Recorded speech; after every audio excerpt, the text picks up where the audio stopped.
Au nom du Père et du Fils et du Saint-Esprit, ainsi soit-il.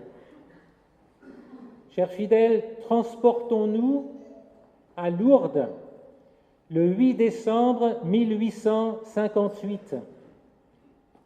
Depuis le 11 février, une dame apparaissait dans le creux d'un rocher à une petite fille âgée d'environ 14 ans, Bernadette, fille des Soubirous, la famille la plus pauvre de la ville. La dame faisait réciter le chapelet. Elle demandait de prier et de faire pénitence pour les pécheurs. Seule Bernadette voyait la dame, mais de semaine en semaine, des foules de plus en plus nombreuses étaient présentes lors des apparitions. Le 25 février, une source miraculeuse avait jailli, produisant des guérisons spectaculaires. Maintenant, la dame demandait que les prêtres bâtissent en ce lieu une chapelle et qu'on y vienne en procession. « Qu'est-ce que c'est que cette dame ?» dit monsieur l'abbé Péramal, le curé, à Bernadette. « Demande-lui son nom. » Bernadette avait déjà essayé. Dès la 3e apparition, des grandes personnes le lui avaient conseillé. Alors elle était venue à la grotte avec une plume, de l'encre, un papier, elle l'avait tendu à la dame. La dame avait souri et avait répondu « Ce n'est pas nécessaire ». Mais ce 25 mars, Bernadette essaye encore. « Oh, madame, veuillez avoir la bonté de me dire qui vous êtes et quel est votre nom ?» La dame sourit mais ne répondit pas. Alors Bernadette essaya une seconde fois. « Oh, madame, veuillez avoir la bonté de me dire qui vous êtes et quel est votre nom ?» La dame ne répondait pas, mais elle rayonnait de plus en plus et semblait dans un bonheur extrême. Alors Bernadette essaya encore une 3e fois, puis une 4e fois. Alors la dame, qui avait les mains jointes, les étendit vers la terre, ce qui fit glisser sur son bras droit le chapelet au fil d'or qu'elle tenait. Elle était comme dans son apparition de la rue du Bac, les bras et les mains vers le bas, comme alourdie par le poids des grâces qu'elle nous communique.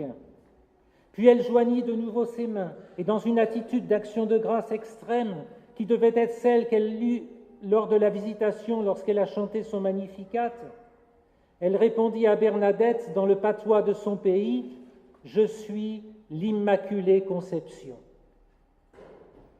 Puis elle disparut. Bernadette ne comprenait pas ce que cela voulait dire. Alors tout le long du chemin qui conduisait de la grotte au presbytère de monsieur le curé, elle ne cessait de répéter pour ne pas oublier « Je suis l'Immaculée Conception, je suis l'Immaculée Conception ». Et lorsque le monsieur le curé ouvrit la porte du presbytère, Bernadette put dire « La dame m'a dit « Je suis l'Immaculée Conception ». L'abbé Péramal comprit aussitôt, le pape Pie IX avait défini le dogme de l'Immaculée Conception 4 années auparavant. Pour être sûr que ces événements venaient du ciel, monsieur le curé avait demandé un miracle, que la dame fasse fleurir le rosier qui était sous ses pieds, ce qui était impossible à cette période de l'année. Mais le ciel n'avait pas forcément à se plier aux exigences de monsieur le curé. Il avait cependant reçu une confirmation encore plus forte. Bernadette n'avait pu inventer ce mot qu'elle ne connaissait pas et qu'elle ne comprenait pas.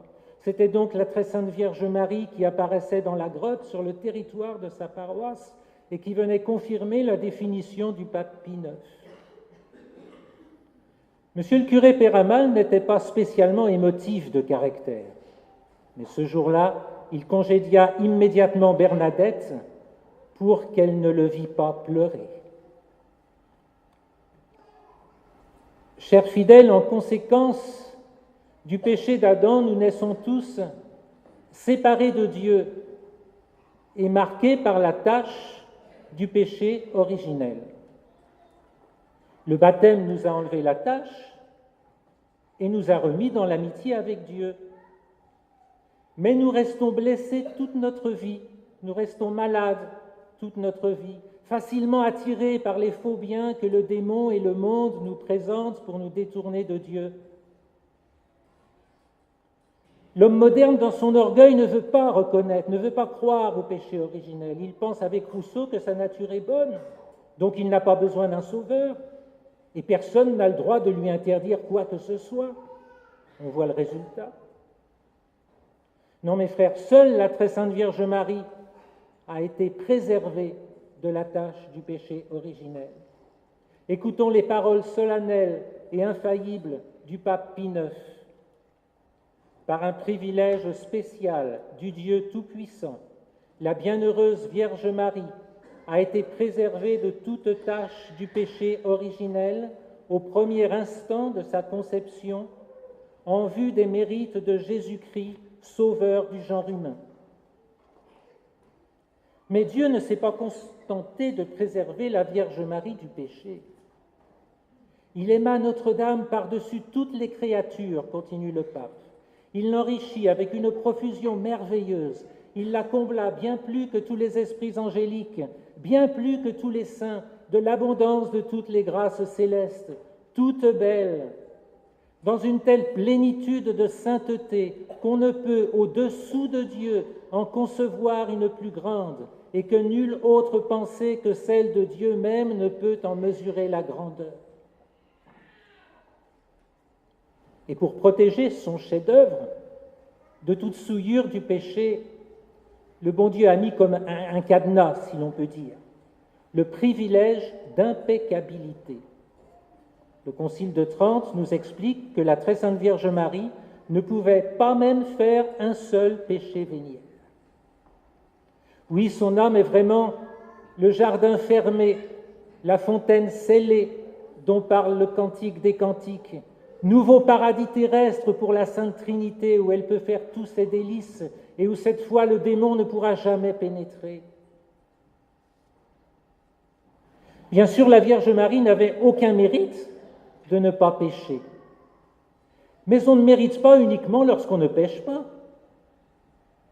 Avec sa plénitude de grâce, unie à son impossibilité de pécher, la Vierge Marie pouvait se donner totalement à chaque instant à la volonté divine. Elle pouvait poser des actions plus méritoires que celles de tous les anges et de tous les saints réunis, ce qui la faisait croître en grâce d'une manière accélérée, sans cesse toute sa vie, jusqu'au jour de son Assomption, où elle était tellement emplie de grâce que son âme ne pouvait plus rester avec son corps et qu'elle s'en détacha pour rejoindre notre Seigneur dans la gloire du ciel.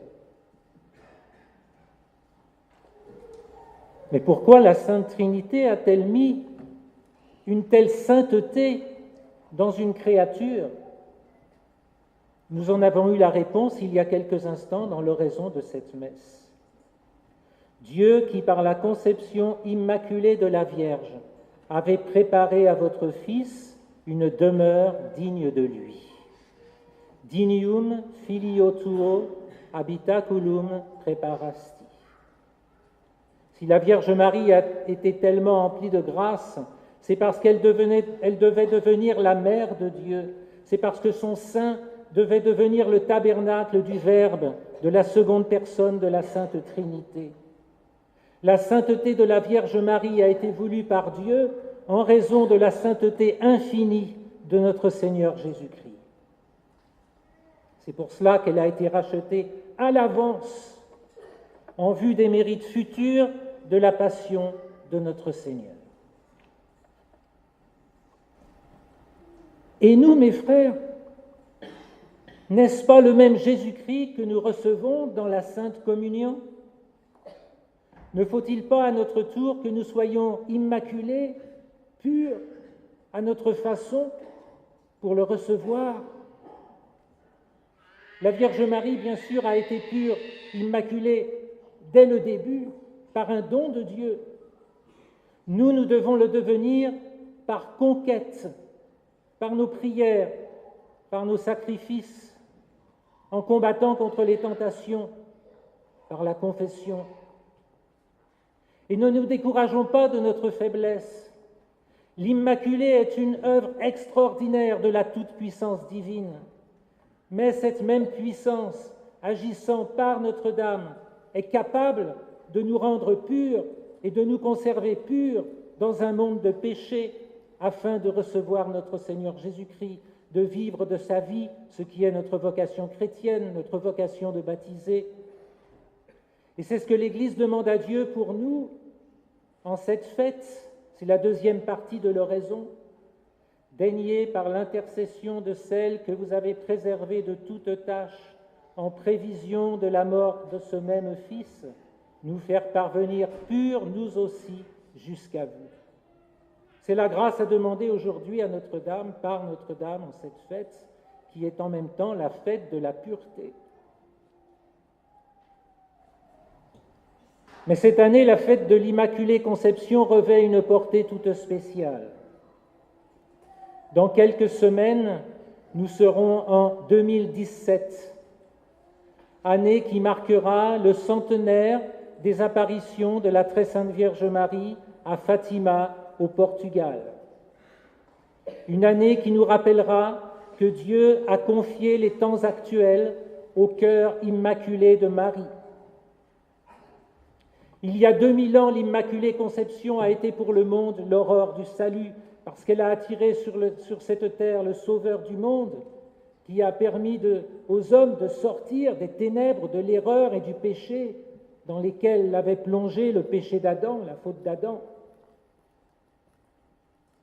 Aujourd'hui, alors que nous approchons plus ou moins de la fin des temps, les ténèbres sont revenues sur cette terre, parce que les hommes ont rejeté notre Seigneur Jésus-Christ. Alors voilà l'Immaculée qui revient, qui est revenue il y a 100 ans, qui s'est montrée à 3 enfants dans le ciel du Portugal. Parce que ce rejet de notre Seigneur par les hommes aujourd'hui a des conséquences dramatiques. Jamais dans l'histoire, depuis notre Seigneur Jésus-Christ, autant d'âmes ne sont tombées en enfer. C'est pourquoi le 13 juillet 1917, la Vierge Marie a montré l'enfer aux enfants. Et elle leur dit, « Vous avez vu l'enfer, où vont les âmes des pauvres pécheurs. Afin de les sauver, Dieu veut établir dans le monde la dévotion à mon cœur immaculé. Si l'on fait ce que je vais vous dire, beaucoup d'âmes seront sauvées et l'on aura la paix. Je viendrai demander la consécration de la Russie à mon cœur immaculé et la communion réparatrice des premiers samedis. » Aujourd'hui, où plus aucune solution du côté des hommes n'est à espérer pour le redressement des sociétés et pour le redressement de l'Église, il est temps d'examiner avec attention les demandes de notre Mère du Ciel. Première demande, la communion réparatrice des premiers samedis de chaque mois. De quoi s'agit-il? Le premier samedi de chaque mois, pendant 5 mois consécutifs, se confesser, la confession peut être 8 jours avant ou après. Communier, la communion peut être reportée au lendemain s'il y a un empêchement reconnu par un prêtre. Réciter le chapelet et méditer pendant un quart d'heure sur un ou plusieurs mystères du rosaire en réparation. Que s'agit-il de réparer?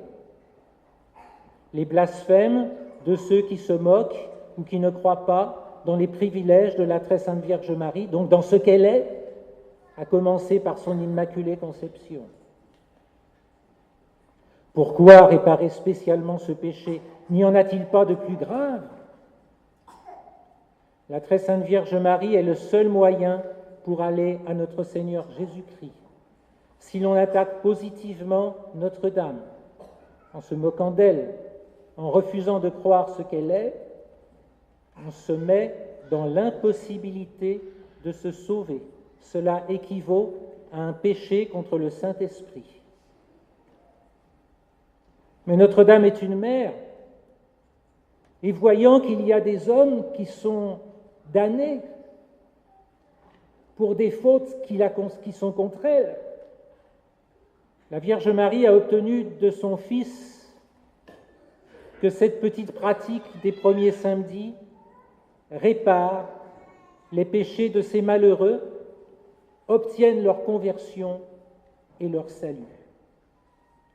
Et les cœurs de Jésus et Marie ont tellement à cœur cette dévotion qui leur donne des âmes, qu'ils ont promis à qui l'embrasseraient pendant 5 mois consécutifs le salut.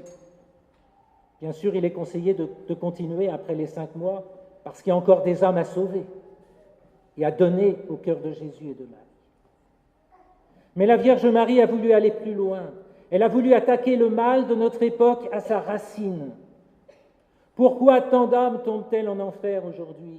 Parce que notre Seigneur ne règne plus, parce que la société moderne est une société athée, où les incitations au péché sont continuelles. Alors vient la deuxième demande, que le pape, en union avec les évêques du monde entier, consacre la Russie au cœur immaculé de Marie. Étonnement, pourquoi la Russie? Eh bien, c'est parce que c'est de ce pays qu'a surgi cet athéisme social, fruit du communisme, et qui s'est répandu aujourd'hui dans le monde entier, qui a envahi le monde.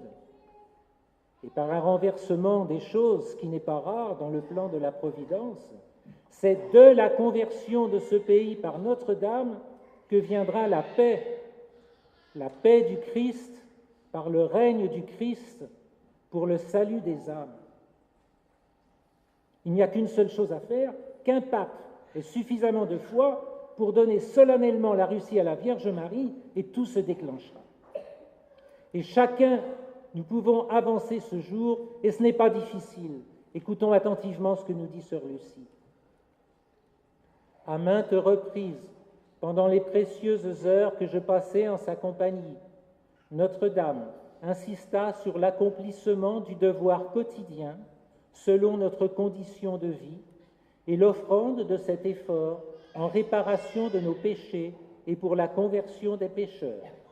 Ceci est la condition fondamentale qui nous permettra de repousser le flot des forces du mal qui menacent de submerger le monde d'aujourd'hui et qui nous apportera comme satisfaction la conversion de la Russie et un temps de paix pour l'humanité.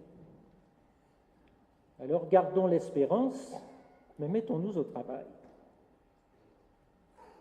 Tout à l'heure, pendant la procession, ayons au cœur deux invocations, deux oraisons jaculatoires, deux cris de notre âme, tirés de la liturgie de ce jour. Tota pulchraes Maria, comme vous êtes belle, ô Vierge Marie. Oui, en ce jour de sa fête, félicitons, remercions notre Mère du ciel pour ce qu'elle est. Deuxième invocation, Traenos, Virgo Immaculata. Attirez-nous à vous, très sainte Vierge Marie. Arrachez-nous au piège de notre nature blessée du monde et de Satan, et donnez-nous à votre Fils. Au nom du Père et du Fils et du Saint-Esprit, ainsi soit-il.